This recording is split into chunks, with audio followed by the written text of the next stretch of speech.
조지 오웰의 소설 동물농장 8번째 이야기. 며칠 뒤 처형이 빚은 공포감이 잦아들자 몇몇 동물들이 6번째 계명이 어떤 동물도 다른 동물을 죽이면 안 된다 였다는 사실을 기억해냈다. 아니, 기억나는 것 같다는 생각이 들었다. 돼지나 개들이 듣는 곳에서는 감히 말할 수 없었지만 그 처형은 이 계명에 어긋나는 일이었다. 클로버는 벤저민에게 6번째 계명을 읽어달라고 했다. 벤저민은 늘 그랬듯 자기가 그런 일에 끼어들고 싶지 않다며 거절했다. 클로버는 뮤리얼을 데려갔다. 뮤리얼이 클로버에게 6번째 계명을 읽어주기 시작했다. 어떤 동물도 이유 없이 다른 동물을 죽이면 안 된다 라고 적혀 있었다. 이상한 일이었다. 아무리 생각해도 이유 없이 라는 말이 들어있었던 것 같지는 않았다. 어쨌든 계명을 어기지 않은 것은 분명했다. 스노우볼과 결탁한 배신자들이야 죽일 이유가 충분했으니까. 동물들은 그해 1년을 지난 해보다 더 열심히 일했다. 농장 일은 그대로 다 하면서 전보다 벽이 2배나 두꺼워진 풍차를 예정된 날짜까지 세우려면 어마어마한 노동을 해야 했다. 간혹 동물들은 존스 시절보다 일은 더 하는데 식량 사정은 조금 더 나아지지 않은 것 같다고 생각했다. 일요일 아침이면 스퀼러는 긴 종이를 바닥에 펴놓고 앞발로 꾹 누른 채 모든 종류의 식량 생산량이 200~300% 혹은 경우에 따라 무려 500%까지 늘어났음을 보여주는 통계 수칙을 읽어내려왔다. 동물들은 스퀼러의 말을 믿지 않을 이유가 없었다. 특히 반란전의 상태가 어땠는지 분명히 기억나지 않아서 더더욱 그랬다. 그렇지만 어떨 때는 차라리 숫자가 줄고 먹을 거나 좀 늘어나면 좋겠다고 생각하는 날들이 있었다. 이제 모든 명령은 스퀼러나 다른 돼지를 통해 발표되었다. 나폴레옹은 고작해야 2주에 한 번꼴로 모습을 드러냈다. 어쩌다 집 밖으로 나올 때면 이제는 개들뿐만이 아니라 검은 수탉까지 데리고 다녔다. 이 젊은 수탉은 나폴레옹보다 늘 몇 발짝 앞에 서서 나팔수처럼 걸어 다녔다. 그러고는 나폴레옹이 말을 하려고 하면 얼른 꼬끼요 오오오오 꼬끼요 오오오오 하고 큰 소리를 질러댔다. 그즈음 본체 안에서도 나폴레옹은 다른 돼지들과 공간을 따로 쓴다는 소문이 나돌았다.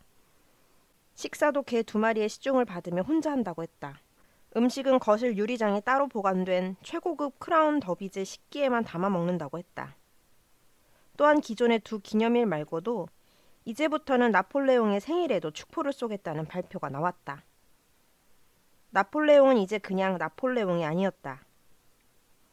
공식적으로는 우리의 지도자, 나폴레옹 동무로 불렸지만 돼지들은 동물들의 아버지, 인간들의 공포, 양들의 보호자, 새끼 오리들의 친구 등등 다양한 칭호를 짓는 것을 좋아했다.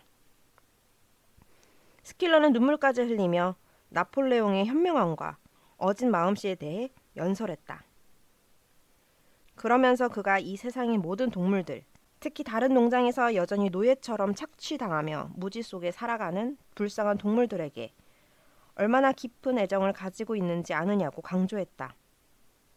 어느새 모든 성공과 행운은 나폴레옹의 공이 되었다. 암탉들 사이에서는 난 우리의 지도자 나폴레옹 동무의 지도 아래 엿새 동안 알을 5개나 낳았어요. 라는 대화가 흔히 오갔다. 암소들은 연못에서 물을 마시면서 물맛 한번 기가 막히네. 이게 다 우리 나폴레옹 동무의 지도력 덕분이지 하고 감탄했다. 농장 전체에 퍼진 이런 분위기는 시인 미니머스가 지은 나폴레옹 동무라는 시에 잘 표현되어 있었다. 그대는 아비 없는 자들의 친구, 행복의 원천, 꿀꿀이죽 통의 왕이시라. 오 그대의 고요하고 위험 있는 눈을 바라볼 때마다 나의 영혼은 하늘의 태양을 보듯 불타오르네 나폴레옹 동무.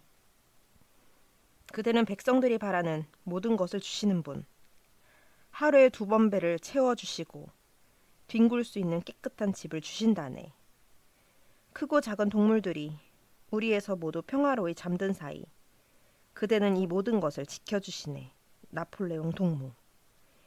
내게 젖먹이 새끼 돼지가 있다면 그 애는 맥주병만큼 밀대만큼 크기도 전에 그대에게 충성하고 진실할 것을 배워야 하리. 그의 첫마디는 당연히 이것이어라. 나폴레옹 동무. 나폴레옹은 이 시를 낭송하는 것을 허락한 뒤 큰 헛간 벽, 그러니까 7계명이 적힌 반대편 벽에 적어놓도록 했다. 시 위에는 스킬러가 흰색 페인트로 그린 나폴레옹의 옆모습 초상화가 자리 잡았다. 한편 나폴레옹은 휜펄을 통해 프레더릭과 필킹턴을 상대로 복잡한 교섭을 벌이고 있었다. 목재는 아직 팔리지 않은 채 동물농장에 그대로 쌓여 있었다. 핀치필드 농장의 프레더릭은 폭스우드 농장의 필킹턴보다 목재 구입에 더 욕심을 냈지만 제값을 주려 하지 않고 시간만 끌고 있었다. 그런데 바로 그쯤 프레더릭이 풍차 건설을 시기한 나머지 일꾼들을 데리고 동물농장을 공격해 풍차를 파괴하려고 한다는 소문이 또다시 나돌기 시작했다. 핀치필드 농장은 스노볼이 여전히 숨어 지내는 것으로 알려진 농장이기도 했다. 여름이 절정으로 치달을 무렵 동물들을 경악시키는 또 하나의 사건이 터졌다. 암탉 3마리가 스노볼의 지시를 받아 나폴레옹을 암살하려는 계획을 세운 적이 있다고 자백한 것이다. 암탉들은 즉시 처형되었고 나폴레옹을 보호하기 위한 새로운 조치들이 생겨났다. 이제는 밤에도 개 4마리가 침대 귀퉁이마다 서서 나폴레옹을 지켰다. 그리고 핑크아이라는 젊은 돼지는 혹시라도 독이 들어있는지 확인하기 위해 나폴레옹이 먹는 음식을 모두 미리 맛보는 임무를 맡았다. 나폴레옹이 필킹턴에게 목재를 팔기로 했다는 발표가 난 것은 바로 그 무렵이었다. 그뿐만 아니라 동물농장과 폭스우드 농장은 앞으로 몇몇 생산품을 선정해 서로 교환하는 정식 합의도 맺을 거라고 했다. 나폴레옹과 필킹턴의 관계는 비록 늘 휜펄을 통해 이루어지기는 했지만 거의 우호적으로 발전해 있었다. 동물들은 필킹턴도 인간이기에 믿을 수 없다고 생각했다. 그러나 두려움과 증오의 대상인 프레더릭보다는 훨씬 나았다. 여름이 지나고 풍차 공사가 거의 마무리 단계에 접어들었을 즈음 적들의 비열한 공격이 코앞으로 다가왔다는 소문이 점점 거세졌다. 들리는 바에 따르면 프레더릭은 총으로 무장한 20명의 장정을 이끌고 쳐들어올 것이라고 했다. 또 동물농장의 권리 증서를 손에 넣기만 하면 농장을 차지하는데 아무 문제도 없도록 치안판사와 경찰들을 미리 매수해 놓았다고도 했다. 그뿐만이 아니었다. 프레더릭이 자기 농장 동물들에게 저지르는 잔혹한 짓에 대한 소문도 핀치필드 농장 쪽에서 속속 새어나왔다. 늙은 말은 때려 죽였고 암소들은 굶겨 죽였으며 개는 아궁이에 던져 태워 죽였다는 것이다. 또 저녁이면 발톱에 면도날 조각을 묶은 수탉들의 닭싸움을 보며 즐거워한다고 했다. 자신의 동족들이 이런 끔찍한 짓을 당하고 있다는 소식을 들은 동물농장 동물들은 분노로 피가 부글부글 끓었다. 그래서 다 같이 핀치필드 농장에 쳐들어가서 인간을 몰아넣고 동물들을 해방시킬 수 있도록 허락해달라고 아우성을 쳐대곤 했다. 그러나 그럴 때마다 스킬러가 나서서 섣부른 행동은 안 된다고 나폴레옹에게 다 생각이 있으니 그의 전략을 믿으라고 충고했다. 그럼에도 불구하고 프레더릭에 대한 반감은 나날이 커졌다. 그러던 어느 일요일 아침 나폴레옹이 갑자기 헛간에 나타나더니 프레더릭에게 목재를 팔 생각은 지금까지 단 한 번도 해본 적이 없다고 말했다. 그러면서 그런 악당과 거래를 하는 것은 자신의 위험에 걸맞지 않은 일이라고 했다. 반란의 소식을 퍼뜨리기 위해 그때까지도 여전히 바깥으로 파견되고 있던 비둘기들은 이제 폭스우드 농장에게 가지 말라는 명령을 받았다. 또 인간에게 죽음을 이라는 옛 구호를 프레더릭에게 죽음을으로 바꾸라는 지시도 떨어졌다. 그해 늦여름 스노볼의 또 다른 음모가 드러났다. 밀밭이 온통 잡초투성이로 변했는데 알고 보니 스노볼이 밤에 몰래 들어와 밀 씨앗에 잡초 씨앗을 섞어 놓았기 때문이라는 사실이 밝혀진 것이다. 이 음모에 가담했던 수거위는 스킬러에게 죄를 자백했다. 그리고 그 자리에서 독풀인 벨라도나 열매를 삼켜 스스로 목숨을 끊었다. 동물들은 그 외에도 스노우볼이 지금까지 많은 동물들이 믿어왔던 것과는 달리 1급 동물 영웅 훈장을 받은 적이 없다는 사실을 알게 되었다. 그것은 외양간 전투가 끝나고 스노우볼 스스로가 퍼뜨린 전설일 뿐이라는 것이다. 훈장은커녕 스노우볼은 전쟁에서 보인 비겁한 행동 때문에 질책을 받았다고 했다. 몇몇 동물들은 그런 이야기를 접하며 또다시 못 믿어했다. 그러나 스킬러는 그들의 기억이 잘못되었다고 쉽게 설득할 수 있었다. 그해 가을, 마침내 풍차가 완성되었다. 가을거지와 시기가 겹친 까닭에 동물들의 고생은 이만저만이 아니었다. 풍차 안에 기계를 설치하는 일이 아직 남아있었지만 휜퍼가 구매를 협상하고 있었고 어쨌든 건물 공사는 끝이 났다. 경험도 없었고 극히 기본적인 연장들밖에 없었고 불운의 스노우볼의 방해 작전까지 겹쳤지만 모든 어려움을 이겨내고 풍차는 예정된 날짜에 공세를 끝냈다. 몸은 지칠 대로 지쳐 있었지만 마음만은 자부심으로 가득 차올랐다. 동물들은 자신들이 만든 위대한 작품 주위를 계속 돌았다. 새로 지은 풍차는 처음 세웠던 풍차보다 훨씬 근사했다. 벽도 2배나 두꺼웠다. 폭탄이나 터트린다면 모를까. 이번에는 그 어떤 것도 풍차를 무너뜨릴 수 없었다. 자신들이 기울인 노력, 이겨내야 했던 절망, 그러나 풍차가 돌고 발전기가 가동되는 순간부터 시작될 그 어마어마한 생활의 변화까지 이 모든 것이 눈앞에 주마등처럼 펼쳐지자 그간 쌓였던 피로가 다 풀리면서 오로지 환호성만 남았다. 동물들은 그렇게 풍차 주위를 돌고 또 돌았다. 나폴레옹이 개와 수탉을 데리고 완성된 풍차를 보러 나왔다. 그는 동물들이 이룬 업적을 직접 치하한 뒤 풍차의 이름을 나폴레옹 풍차로 짓겠다고 선포했다.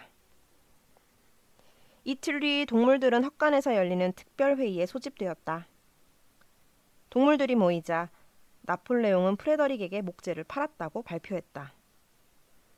동물들은 어찌나 놀랐던지 벌어진 입을 다물 수가 없었다. 그러나 나폴레옹은 이에 아랑곳하지 않고 다음 날부터 프레더릭의 마차가 와서 목재들을 실어 갈 것이라고 말했다. 나폴레옹은 필킹턴과 친하게 지내는 척하면서 뒤에서 프레더릭과 몰래 계약을 맺었던 것이다. 폭스우드 농장과의 관계는 즉시 끊어졌고 필킹턴에게는 모욕적인 전갈이 보내졌다. 비둘기들은 이제 친구가 된 핀치필드 농장에 날아가 반란을 부추기지 말라는 명령을 받았다. 그리고 프레더릭에게 죽음을 이라고 외치던 구호 역시 필킹턴에게 죽음을 이라고 바꾸라는 지시를 받았다. 나폴레옹은 동물농장이 곧 공격받는다는 소문은 절대 사실이 아니며 프레더릭이 자기 동물들을 학대한다는 이야기도 터무니없이 과장된 것이라고 단언했다. 그러면서 그 모든 헛소문들은 스노우볼과 그의 첩자들한테서 나온 것 같다고 했다.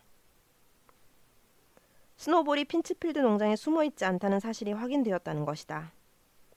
더 나아가 스노우볼은 평생 핀치필드 농장에 발을 디딘 적도 없으며 현재 폭스우드 농장에서 들리는 바에 의하면 꽤나 호사스럽게 살고 있는데 알고 보니 필킹턴이 걷어먹인 지 꽤 오래됐다고 말했다.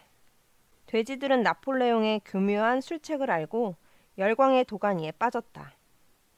필킹턴과 친하게 지내는 척해서 몸이 단 프레더릭으로 하여금 목재 가격을 12파운드나 더 올리게 만든 것이다. 스킬러는 나폴레옹의 천재성은 그가 아무도 심지어 프레더릭조차도 믿지 않은 것에서 확인되었다고 말했다. 프레더릭은 목재값을 당장 주지 않고 돈을 주겠다는 약속이 적힌 종이, 즉 수표라는 종이 한 장으로 지불하려 했단다. 그러나 똑똑한 나폴레옹은 당연히 그런 속임수에 넘어가지 않았다. 목재를 가지고 싶으면 5파운드짜리 지폐로 돈부터 내라고 요구했다는 것이다. 그 덕에 프레더릭한테 받아야 할 돈은 이미 다 받았고 그 돈이면 풍차에 설치할 기계를 살 수 있다고 했다. 그 사이 목재는 달구지에 실려 서둘러 옮겨졌다.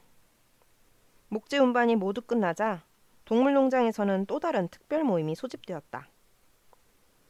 모든 동물들에게 프레더릭한테서 받은 돈을 보여주기 위해서였다.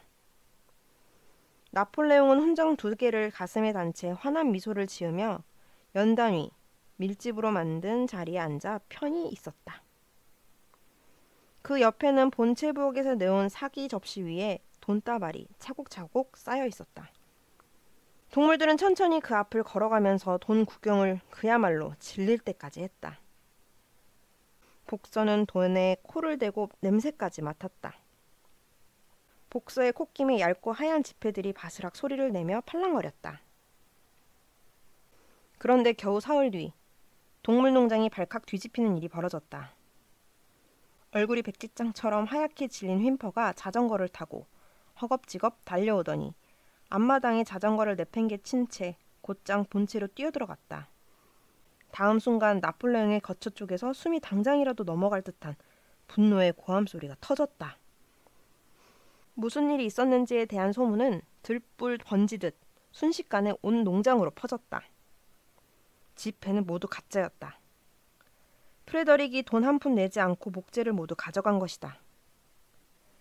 나폴레옹은 즉시 모든 동물들을 소집한 뒤 공포의 목소리로 프레더릭에게 사형 선고를 내렸다. 녀석을 잡으면 산채로 끓는 물에 삶아 죽이겠다고 길길이 뛰었다. 그러면서 이러한 배신 행위 뒤에는 최악의 사태가 일어날 수 있으니 조심해야 한다고 동물들에게 경고했다. 프레더릭이 일꾼들을 데리고 언제 쳐들어올지 모른다는 것이다. 나폴레옹은 농장으로 통하는 모든 길목에 파수꾼을 세웠다. 그리고 푹소드 농장으로 비둘기 4마리를 보내 필킹턴과 다시 친하게 지내고 싶다는 말을 전했다. 바로 다음날 아침, 적들의 공격이 시작되었다. 동물들이 아침을 먹고 있는데 파수꾼이 달려오더니 프레더릭과 그의 일당들이 벌써 빗장이 5개 달린 대문을 통과했다고 알렸다. 동물들은 적들에 맞서 용감하게 싸웠다. 그러나 이번에는 외양간 전투 때처럼 쉽게 승리를 거둘 수 없었다. 적들은 모두 15명이었다. 그 가운데 6명 정도가 총을 들고 있다가 동물들이 50m 거리 안으로 들어오기만 하면 일제히 불을 뿜어댔다. 동물들은 무시무시한 총소리와 살갗을 뚫고 들어오는 산탄을 도저히 견딜 수 없었다.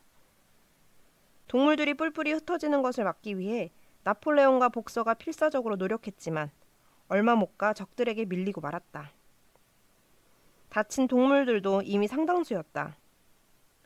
그들은 농장 건물 곳곳으로 도망쳐 몸을 숨긴 채 벽 틈이나 옹이 구멍을 통해 바깥을 조심스럽게 살펴보았다. 풍차는 물론 넓은 목초지까지 모조리 적의 손에 넘어가고 말았다. 나폴레옹조차 더는 어떻게 해야 좋을지 모르는 것 같았다. 나폴레옹은 입을 꾹 다문 채 제자리를 왔다 갔다 하기 시작했다. 빳빳하게 선 꼬리가 이리저리 흔들렸다. 나폴레옹의 애절한 눈빛이 자꾸 폭수드 농장 쪽으로 향했다. 필킹턴과 그의 일꾼들이 자기들을 도우러 온다면 아직 이길 수도 있을 것 같았다. 바로 그 순간 전날 보냈던 비둘기 4마리가 돌아왔다. 그중 한 마리는 필킹턴이 쓴 쪽지를 불에 물고 있었다. 거기에는 연필로 꼴 좋군, 당해도 싸다 라고 적혀 있었다. 그 사이 프레더릭과 일꾼들은 어느새 풍차 앞에 모여 있었다. 그들을 몰래 지켜보던 동물들의 입에서 절망의 탄식이 새어나왔다. 사내 둘이 쇠지뢰와 큰 망치를 꺼내 들었던 것이다. 아무래도 풍차를 때려 부수려는 것 같았다. 절대 안 될걸? 나폴레옹이 소리쳤다. 우리가 벽을 얼마나 두껍게 만들었는데 일주일이 지나도 무너뜨리지 못할 거야. 자, 동무들 용기를 냅시다. 그러나 벤저민은 인간들의 움직임을 눈여겨보고 있었다. 망치와 쇠지뢰를 든 사내들이 풍차 토대 바로 윗부분에 구멍을 뚫고 있었다. 벤저민이 천천히 고개를 끄덕이자 긴 콧잔등도 따라 움직였다. 벤저민의 얼굴에서는 심지어 아주 재미있어하는 기운마저 느껴졌다. 내 저럴 줄 알았지. 벤저민이 말했다. 이봐, 너희는 저 녀석들이 지금 뭘 하는지 안 보여? 저 구멍에다 곧 화약을 집어넣을 거야. 동물들은 겁에 질린 채 앞으로 일어날 일을 기다릴 뿐이었다. 이런 상황에서 자기들을 보호해주고 있는 건물 밖으로 뛰어나간다는 것은 도저히 불가능했다. 몇 분 뒤 인간들이 사방으로 허둥지둥 흩어지는가 싶더니 곧이어 천지가 뒤흔들릴 만큼 엄청난 폭발음이 들렸다. 비둘기들은 날개를 푸드덕거리며 재빨리 날아올랐고 나폴레옹을 뺀 모든 동물들은 배를 깔고 바닥에 납작 엎드린 채로 얼굴을 가렸다. 얼마 뒤 동물들이 다시 고개를 들었다. 풍차가 서 있던 자리에서 거대한 검은 연기가 자욱하게 피어올랐다. 연기가 바람에 실려 천천히 흩어지자 풍차는 더 이상 그 자리에 서 있지 않았다. 그 모습을 본 동물들은 다시 용기를 되찾았다.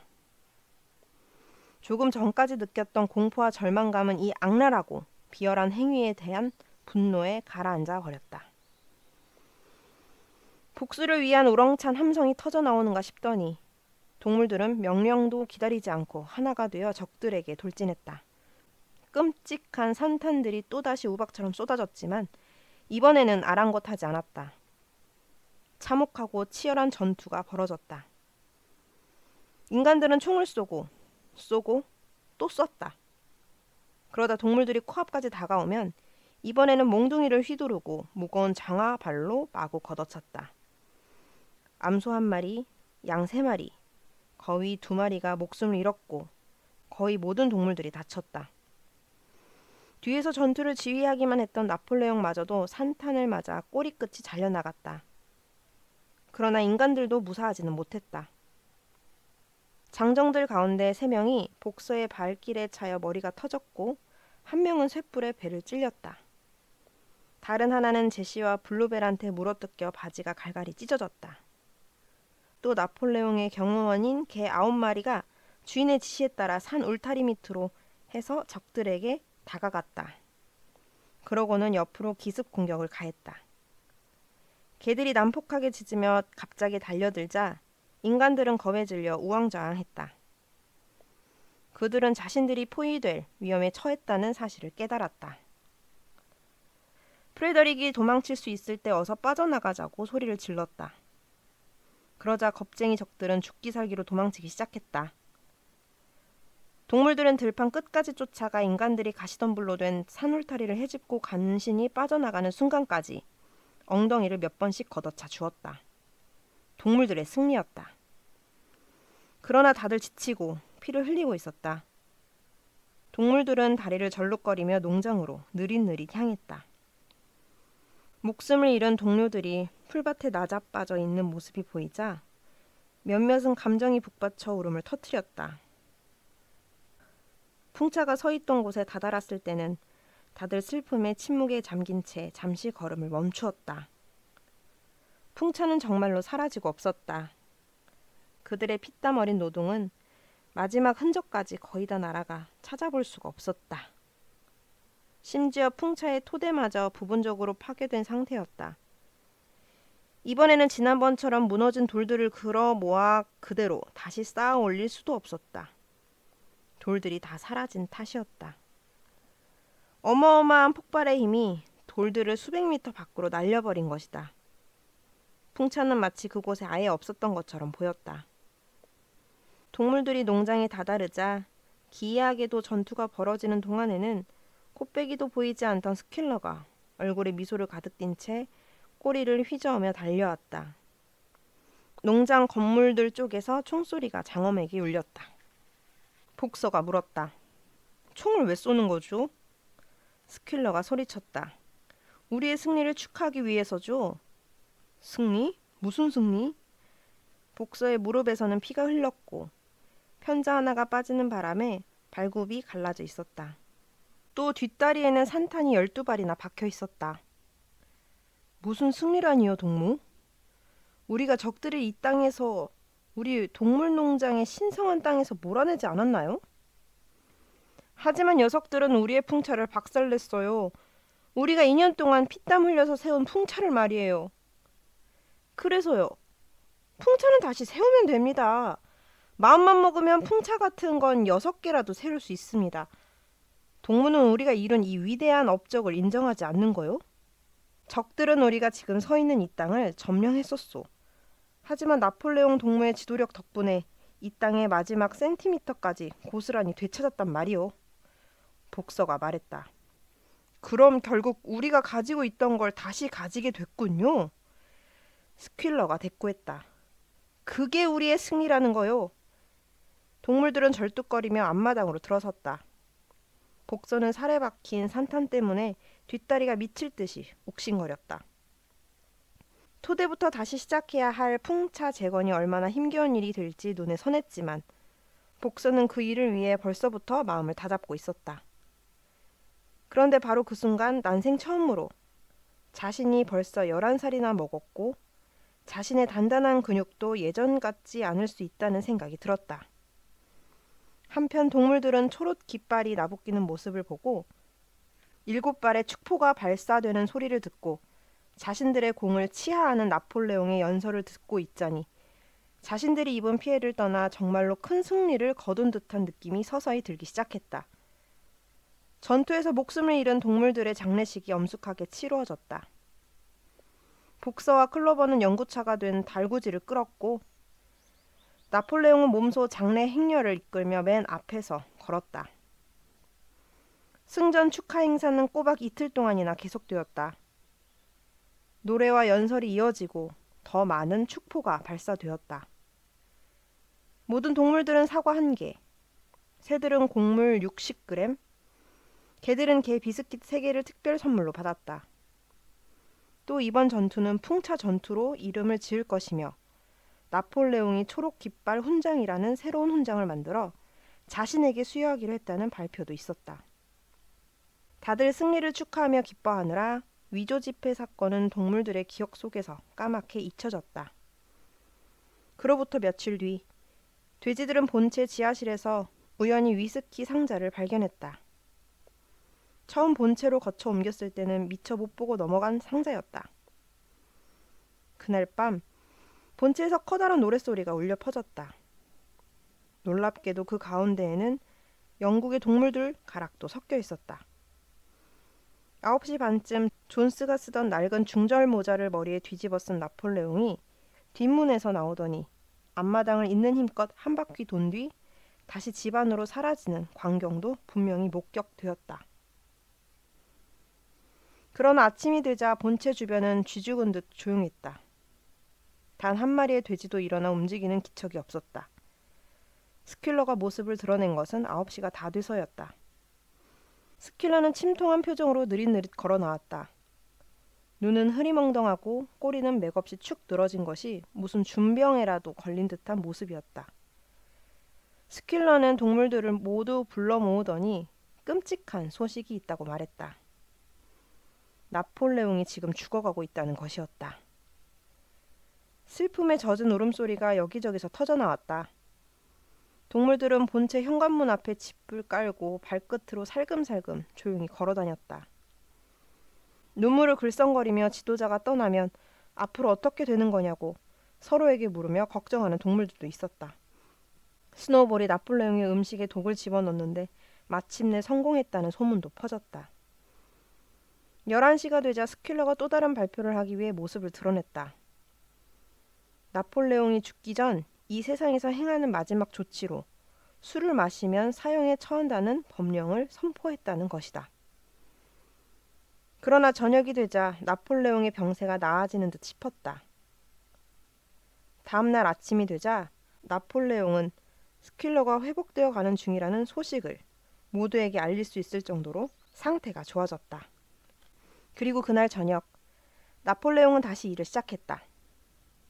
그 다음 날 나폴레옹이 휜퍼에게 윌링던에서 양조와 증류에 관한 책자를 몇 권 사다 달라고 지시한 사실이 알려졌다.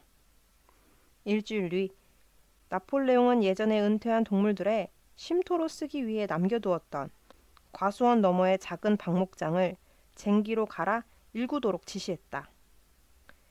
박 목장이 너무 황폐해져 씨를 새로 뿌려야 한다는 것이었다. 그러나 얼마 안 가 나폴레옹이 사실은 그곳에 보리를 심으려 한다는 사실이 알려졌다. 어느 날 밤 12시쯤에 앞마당에서 우당탕 요란한 소리가 울려 퍼졌다. 깜짝 놀란 동물들은 우리에서 뛰어나와 소리가 난 쪽으로 우르르 달려갔다. 달빛이 환하게 쏟아지는 밤이었다. 7계명이 적힌 큰 헛간 벽 아래에 사다리가 두 동강이 난 채 부러져 있었다. 그 옆에는 잠시 정신을 잃은 스퀼러가 대자로 뻗어 있었다. 주위에는 등불과 붓, 엎어진 흰색 페인트통이 널브러져 있었다. 개들이 즉시 달려와 스퀼러를 에워싸더니 그가 조금 걸을 수 있게 되자 얼른 부축해서 본체로 데리고 갔다. 동물들은 뭐가 어떻게 된 일인지 알 수가 없었다. 늙은 벤저민만 다 안다는 듯이 고개를 끄덕였다. 벤저민은 정말로 상황을 파악한 듯 했지만 다른 동물들에게는 말해주려고 하지 않았다.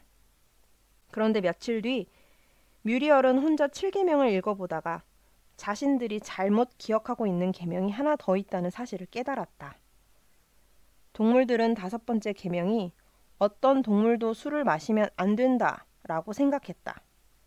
그러나 동물들이 잊고 있던 단어가 2개가 있었다.